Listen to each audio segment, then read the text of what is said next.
Baiklah saudara-saudara sekalian, masih di dalam mata kuliah Digital Marketing. Kali ini kita memasuki sesi yang keempat.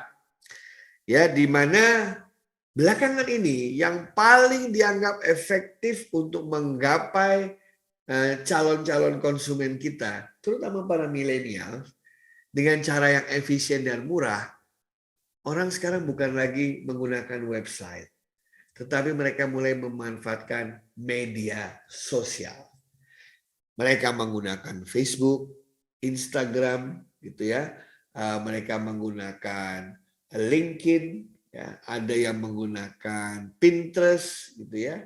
Ada yang menggunakan Twitter dan lain sebagainya. Nah, terlepas dari Anda mau pakai medsos yang manapun, yang penting Anda tahu bahwa setiap medsos itu punya pasarnya sendiri. Setiap medsos itu punya filosofinya sendiri. Sehingga Anda tidak salah. Ya, sebagai contoh nih ya, yang namanya Facebook. Facebook itu isinya adalah tempat orang bercerita mengenai pengalaman dirinya.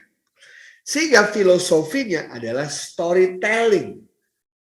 Jadi kalau Anda ingin memperkenalkan produk atau jasa Anda di Facebook, jangan ngomongin produk atau jasanya langsung, nggak akan pernah diklik atau dibeli, malah di skip oleh orang lain. Syukur-syukur Anda tidak di-remove.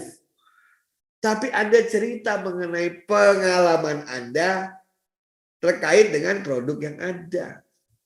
Misalnya, sungguh saya beruntung bahwa kemarin ketika saya kecelakaan, saya bisa masuk dilayani oleh rumah sakit kelas 1 yang hebat dan tidak serupiah pun saya mengeluarkan biaya. Terima kasih kepada asuransi ABC yang selama ini sudah membantu saya.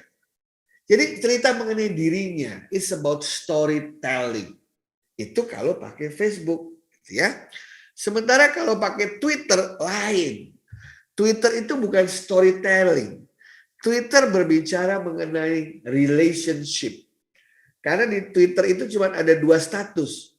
Saya memfollow dan saya di-follow. Biasanya saya memfollow orang-orang yang menjadi panutan saya atau yang ingin saya dengarkan apa yang dikicaukannya. Dan saya di-follow oleh orang-orang yang seperti itu juga terhadap diri saya.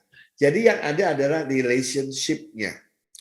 Oleh karena itu, kalau Anda ngomongin relationship, maka kita harus paham benar siapa yang mengikuti kita.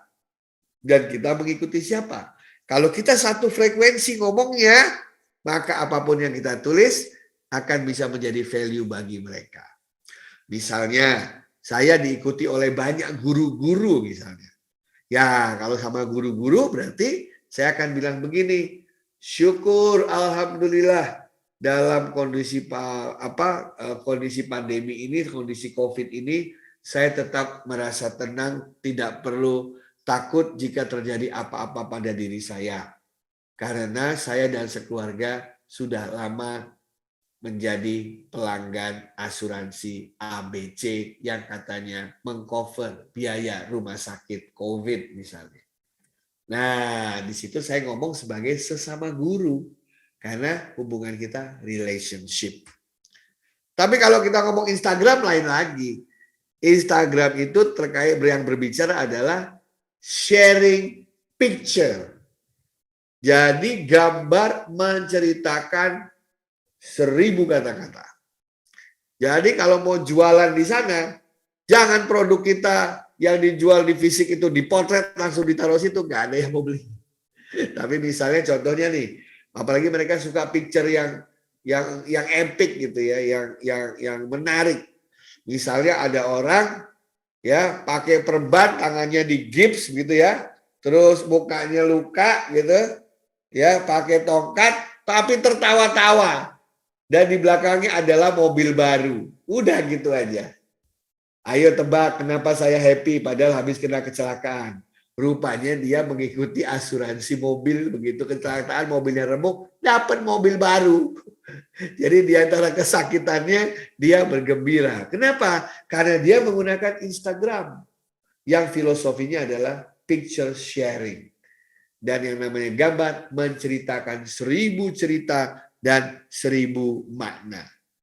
Dan masih ada ratusan lagi media sosial yang lain. Yang penting teman-teman, Anda harus tahu filosofi dari media sosial itu sehingga produk atau jasa atau layanan yang ingin dimarketingkan dibuat agar kompatibel dengan platform media sosial yang dimaksud. Yaitu dalam hal prinsip dan filosofi dari media sosial yang bersangkutan. Sekian dan terima kasih.